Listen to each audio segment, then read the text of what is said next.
جی وعلیکم السلام ورحمۃ اللہ۔ بھائی کہتے ہیں جی 2 دن قبل گاؤں میں فوتگی ہو گئی تو مسجد میں جنازہ تھا، جو ٹائم تھا 9 بجے کا، اس سے بھی 10-15 منٹ پہلے ہی تو مولانا صاحب کچھ بیان کر رہے تھے تو ایک شخص آیا، اس نے آ کے نفل شروع کر دیے۔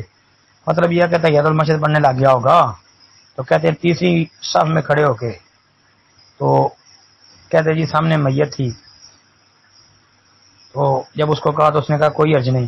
تو محترم بھائی بات یہ ہے کہ میت اس کے سامنے تو نہیں نا، درمیان میں دیکھیں آدمی بھی تو تھی نا، تیسری صف میں کھڑا ہے، جب تیسری صف میں کھڑا تو اس سے آگے 2 آدمیوں کی صفیں بھی ہیں، تو ظاہر بات ہے جب اتنے آدمی آگے اس کے موجود ہیں، بیٹھے ہوئے ہیں یا کھڑے ہیں، تو وہ پیچھے نماز پڑھ رہا ہے، تو انشاءاللہ اس میں کوئی تنگی نہیں ہے۔ باقی یہ ہے کہ میت کے سامنے کھڑے ہو کے جو ہے وہ ایک الگ بات ہے، لیکن یہاں پر وہ بات فٹ نہیں ہوتی۔ السلام علیکم ورحمۃ اللہ۔